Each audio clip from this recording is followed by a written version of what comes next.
രണ്ടുപേരുടെ മരണത്തിനിടയാക്കിയ അടൂർ പട്ടാഴിമുക്കിലെ അപകടത്തിലാണ് ദുരൂഹത ഏറുന്നത്. ഇപ്പോൾ അടൂർ പോലീസ് സ്റ്റേഷന് മുന്നിൽ നിന്നും ശ്രീകുമാരൻ ചേരുന്നു പുതിയ അപ്ഡേറ്റുകളുമായി. ശ്രീത്ത്, നേരത്തെ അനുജയുടെ വീടിന് സമീപത്ത് എത്തി മനീഷ് മഹിവാലിനോട് അവിടുത്തെ നാട്ടുകാർ പറഞ്ഞത് ആർക്കും ഹാഷിം എന്ന ഒരാളെ കുറിച്ച് അറിയില്ല എന്നാണ്.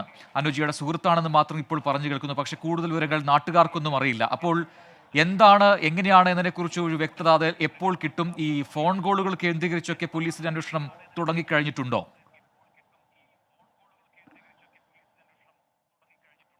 തീർച്ചയായും ഫോൺ കോളുകൾ കേന്ദ്രീകരിച്ചുള്ള അന്വേഷണം പോലീസ് നടത്തുന്നുണ്ട്. അതിൽ ഏറ്റവും എടുത്തു പറയേണ്ടത്, മറ്റാർക്കും കാര്യമായ രീതിയിൽ ഈ ബന്ധത്തെക്കുറിച്ച് അല്ലെങ്കിൽ ഇവരുടെ സൗഹൃദത്തെക്കുറിച്ച് അറിയില്ലായിരുന്നു എന്നാണ് നമ്മൾ മനസ്സിലാക്കുന്നത്. അതിന് പ്രധാനപ്പെട്ട കാരണം ഈ അധ്യാപകർക്ക് പരിചയം, ഈ പറയുന്ന ഹാഷിം ആ പ്രദേശത്ത് വന്നു നിന്ന സമയത്ത് കാർ കുറുകെ കൊണ്ടുവന്ന് ഇട്ട സമയത്ത് വിഷ്ണു എന്ന ബന്ധുവാണെന്നാണ് പറഞ്ഞത്, സഹോദരനാണ് എന്നാണ് പറഞ്ഞത്.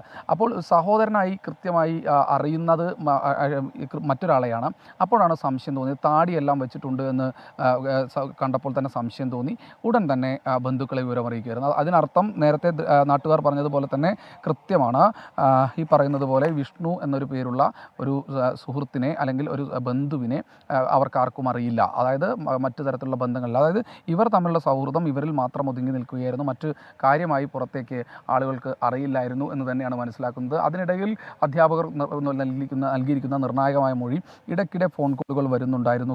ഈ കുളക്കടയിൽ നിന്ന് കാർ കുറുകെ കൊണ്ടുവന്ന് ഇടുകയായിരുന്നു. അപ്പോൾ അതായത് കൊട്ടാരക്കര ഏതെങ്കിലും മേഖലയിൽ വെച്ച് കാറിനെ, ഈ ട്രാവലർ വാഹനത്തെ പിന്തുടർന്ന് അതിനുശേഷം കുളക്കടയിൽ വെച്ച് വാഹനം തടയുന്ന ഒരു സാഹചര്യമായിരുന്നു ഉണ്ടായിരുന്നത്. ആ സമയമൊക്കെ തന്നെ അനുജയ്ക്ക് ഫോൺ കോളുകൾ വന്നിരുന്നു എന്ന് മനസ്സിലാക്കുന്നു. അതായത് ഈ ഹാഷിം അങ്ങോട്ട് വരുന്നുണ്ട് എന്ന് വിളിച്ചറിയിക്കുകയായിരിക്കാം. പക്ഷേ ആ വണ്ടി നിർത്തിയ ഉടൻ തന്നെ അനുജ തൻ്റെ സുഹൃത്താണ്, തൻ്റെ ബന്ധുവാണ്, ചെറിയച്ഛൻ്റെ മകനാണ്, വിഷ്ണു എന്നാണ് പേര്, ഞാൻ അങ്ങ് പോവുകയാണ് വീട്ടിലേക്ക്, ഞാൻ ഈ വാഹനത്തിൽ അങ്ങ് പോവുകയാണ് എന്ന് പറഞ്ഞ് പോവുകയായിരുന്നു. അപ്പോൾ ഒരു സംശയം തോന്നിയത് ഈ ഡ്രൈവർക്കാണ് സംശയം തോന്നുന്നത്. ഈ ഡ്രൈവർക്ക് തോന്നിയ സംശയം വളരെ സത്യസന്ധമായൊരു സംശയം തന്നെയാണ്. കാരണം ഈ വാഹനം വളരെ വേഗതയിൽ, അമിത വേഗതയിൽ അശ്രദ്ധമായാണ് ഹാഷിം എടുത്ത് ഓടിച്ചു കൊണ്ടുപോയത്. ഈ വാഹനത്തിൽ എന്തായാലും എന്താണ് ഹാഷിമും അനുജയും തമ്മിലുണ്ടായ തർക്കം? എന്താണ് ഇങ്ങനെയൊരു അപകടത്തിന് യഥാർത്ഥ കാരണം എന്നതിനെക്കുറിച്ചുള്ള അന്വേഷണം നടക്കുകയാണ്. ഇപ്പോൾ ഫോൺ കോളുകൾ കേന്ദ്രീകരിച്ചാണ് പോലീസ് അന്വേഷണം നടക്കുന്നതെന്നും